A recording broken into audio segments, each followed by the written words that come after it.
2020년 10월 10일 큐티 말씀입니다. 에스겔 20장 40절로 49절입니다. 주 여호와의 말씀이니라.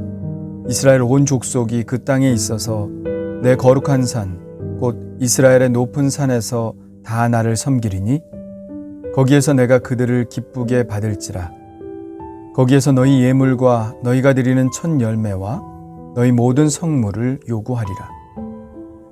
내가 너희를 인도하여 여러 나라 가운데에서 나오게 하고 너희가 흩어진 여러 민족 가운데에서 모아낼 때에 내가 너희를 향기로 받고 내가 또 너희로 말미암아 내 거룩함을 여러 나라의 목전에서 나타낼 것이며 내가 내 손을 들어 너희 조상들에게 주기로 맹세한 땅 곧 이스라엘 땅으로 너희를 인도하여 드릴 때에 너희는 내가 여호와인 줄 알고 거기에서 너희의 길과 스스로 더럽힌 모든 행위를 기억하고 이미 행한 모든 악으로 말미암아 스스로 미워하리라.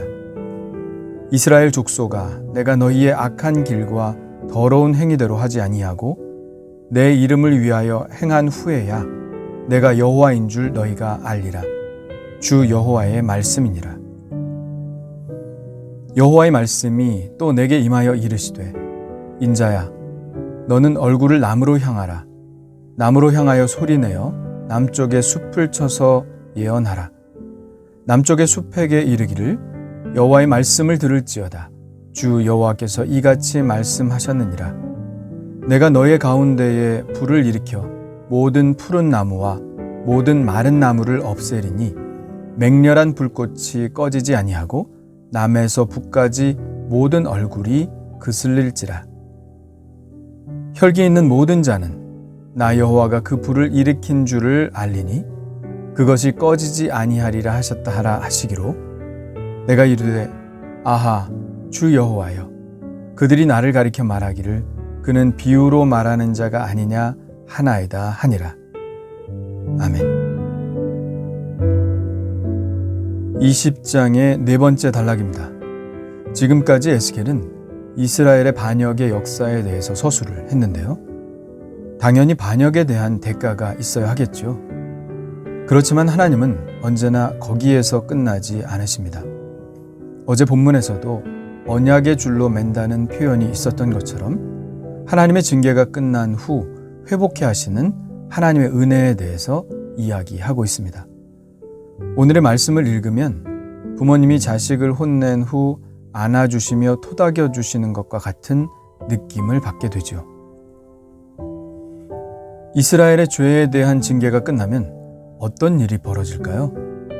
하나님께서 이스라엘을 기쁘게 받으실 것이다 하는 말씀을 해주십니다.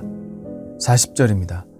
내 거룩한 산 곧 이스라엘의 높은 산에서 다 나를 섬기리니 거기에서 내가 그들을 기쁘게 받을지라.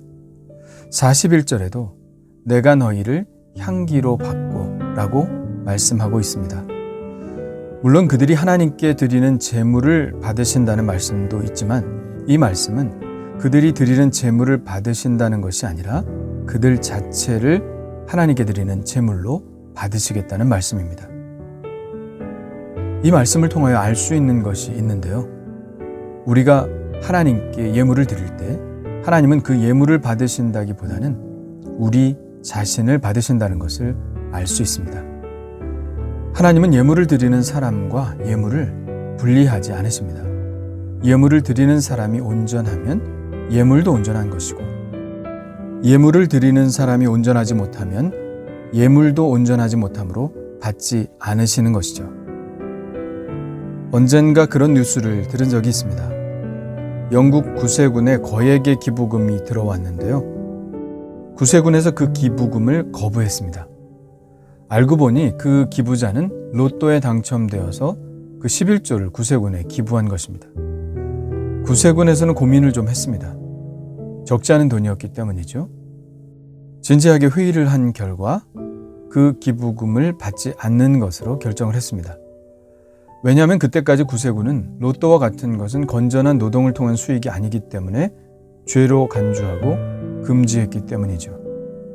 교리적으로는 그런데 거액의 기부금을 준다고 받는다면 그들이 말한 교리를 스스로 부정하는 꼴이 되고 말기 때문입니다. 그래서 그들은 그런 결정을 하게 된 것이죠. 이러한 예가 우리의 이해를 돕는 데 적절한가요? 예물과 그 사람을 분리시킬 수 없다는 점에서는 적절한 예라고 할 수 있을 것 같습니다. 하나님은 헌물 자체를 보시는 분이 아닙니다. 그 헌물을 드리는 사람이 하나님께 온전할 때 그 헌물도 온전해지는 것이지, 사람이 온전하지 못하면 그 헌물을 받으시지 않으시죠. 그래서 하나님은 이사야 선지자를 통해 이렇게 말씀하십니다. 너희의 무수한 재물이 내게 무엇이 유익하뇨? 나는 순양의 번제와 살찐 짐승의 기름에 배불렀고 나는 수송아지나 어린 양이나 순념소의 피를 기뻐하지 아니하노라. 왜 그러셨을까요? 그들의 손이 깨끗하지 않기 때문입니다. 하나님은 그들에게 말씀하십니다. 이 예물이 하나님께 향기로운 제물이 되려면 이렇게 해야 한다고요. 너희는 스스로 씻으며 스스로 깨끗하게 하여 내 목전에서 너희 악한 행실을 버리며 행악을 그치고 선행을 배우며 정의를 구하며 학대받는 자를 도와주며 고아를 위하여 신원하며 과부를 위하여 변호하라. 악을 버리고 선을 행할 때 하나님은 그 예물을 기쁘게 받으실 것이라는 말씀이죠. 오늘 말씀에도 변화된 이스라엘의 모습이 나옵니다.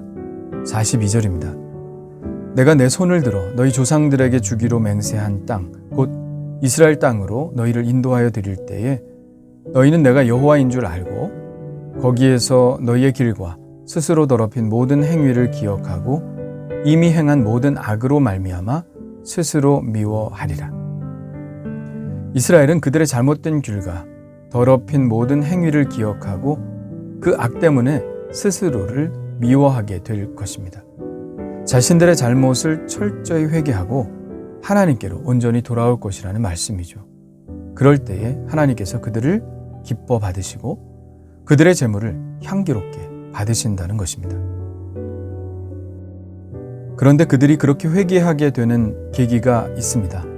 42절 말씀을 다시 보자면 내가 내 손을 들어 너희 조상들에게 주기로 맹세한 땅, 곧 이스라엘 땅으로 너희를 인도하여 드릴 때에 너희는 내가 여호와인 줄 알고, 이런 일이 있고 나서 그들이 진정한 회개를 하게 된다는 말씀입니다. 그들이 먼저 회개를 하고 하나님이 자비를 베풀어 주신 것이 아닙니다.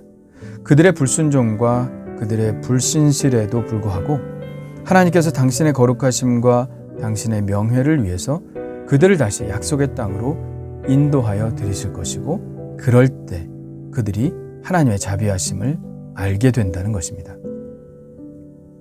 그들의 불성실에도 불구하고 하나님의 신실하심이 먼저 드러날 때에 그들이 그제서야 자신들의 죄를 회개하고 하나님께로 온전히 돌아오게 된다는 것이죠. 44절이 이것을 명확히 하고 있습니다. 이스라엘 족속아, 내가 너희의 악한 길과 더러운 행위대로 하지 아니하고 내 이름을 위하여 행한 후에야 내가 여호와인 줄 너희가 알리라.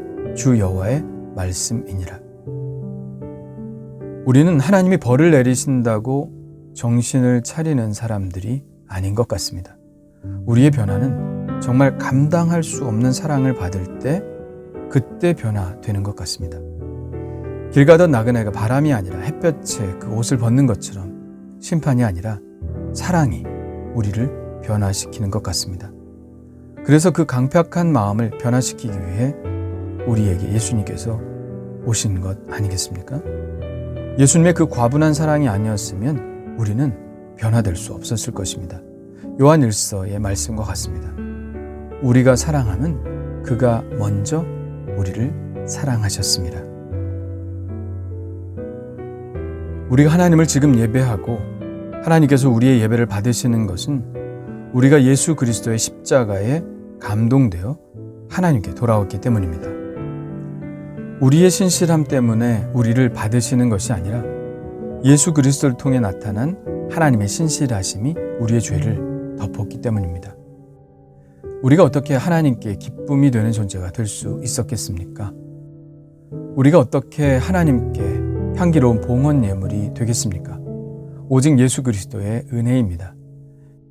예수 그리스도께서 우리를 하나님께 드리기 위해 스스로 제물이 되셨듯이 우리도 이제 매일매일의 삶을 하나님께 기쁨이 되는 제물이 되는 삶이 되기를 원합니다. 그러므로 형제들아, 내가 하나님의 모든 자비하심으로 너희를 권하노니 너희 몸을 하나님이 기뻐하시는 거룩한 산 제물로 드리라. 이는 너희가 드릴 영적 예배니라. 오늘도 하나님께서 기쁘게 받으시는 제물의 삶이 되기를 기도합니다. 주님 감사합니다. 주님께서 한없는 자비로 범죄한 이스라엘에게 당신의 거룩하심을 드러내시고 당신의 성실하심을 드러내셨듯이 불순종한 우리들에게도 예수 그리스도를 통하여 우리에 대한 자비와 사랑을 드러내셨음에 감사드립니다. 주님이 먼저 우리를 사랑하신 것처럼 우리도 먼저 사랑하는 사람이 되게 하여 주옵소서. 우리에게 먼저 자비를 베풀어 주셔서 우리로 회개케 하셨던 것처럼 먼저 자비를 베푸는 사람이 되게 하여 주옵소서. 심판이 아니라 사랑만이 사람을 변화시키는 힘임을 믿고 그렇게 사랑으로 사는 사람이 되게 하여 주옵소서. 예수님의 이름으로 기도합니다. 아멘.